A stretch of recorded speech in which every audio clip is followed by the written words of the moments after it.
The Roselawn Centre in Port Colborne houses the Showboat Festival Theatre and an annual reading series right here on this stage. But did you know that the historic part of Roselawn is well known for hosting a number of ghosts?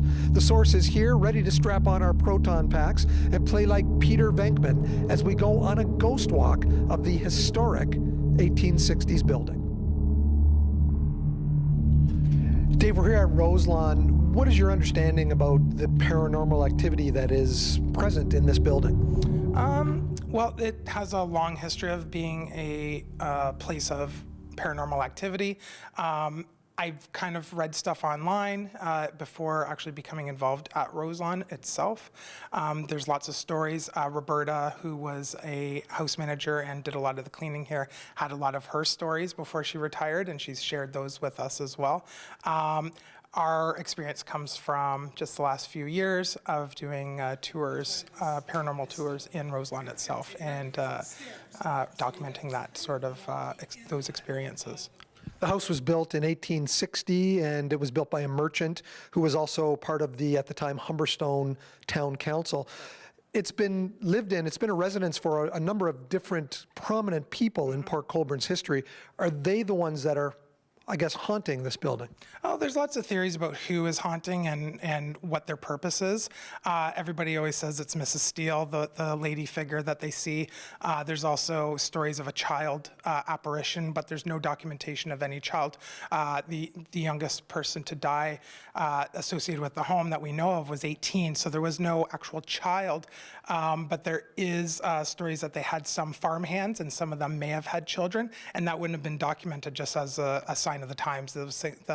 They weren't, sounds awful, but they weren't important enough to be documented. So it's quite possible that that child apparition is a farmhand. What kind of person comes out to an event like tonight? Oh, all kinds. Even last night and our first night, we have those that are here for the history of the building. We have those that are here just out of curiosity because they've driven by the building so many times. They're like, oh, I wonder what it's like inside. And then we have those that come with their bags of equipment to potentially catch something paranormal. So we get both ends of the spectrum, and we try to cater to all guests. I always try to give a bit of the history because that is my passion, and I also give the paranormal side as well. And you know, most people are here for that part as well, so most of the evening is the investigation of the building. So you're a trainee with the association. What does that entail? A lot of knowledge, learning. Obviously, history is a big part of this, so we have to learn. As we take the tours ourselves, we're trying to learn who did what, as far as how houses traded hands, and as Dave was saying, the history of it is really what got me involved. So the machines and learning what they mean, we walked around and these numbers are going up and we're, you know, excited, but Dave's like, but there's wires, you know, so there's so much you got to learn that's behind the scenes before you can actually classify anything as paranormal.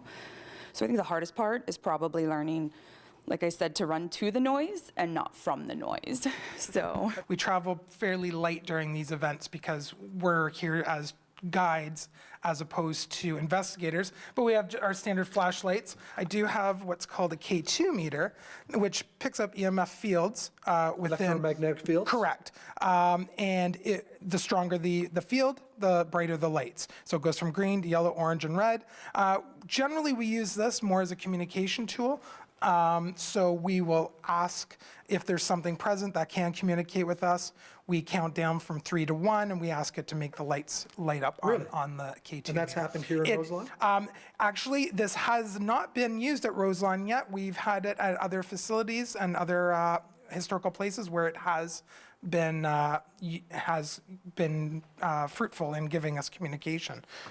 This is a full spectrum and IR light. So basically, if I had the camera, I would have it hooked up to that. So the IR you can't really tell because it's infrared, and then the full spectrum. But the batteries I don't have in because I'm probably not going to use it tonight. But what that basically does is it gives you full spectrum of light. So anything that's visible and invisible will be picked up using that light.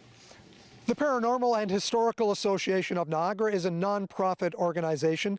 As Dave said, Prime ministers and other important people once visited Roselawn. His goal through the ghost walks is to keep Roselawn alive and a prominent fixture in Port Colborne society. Visit their Facebook page to learn more. Reporting in Port Colborne for The Source, I'm Mike Balsom.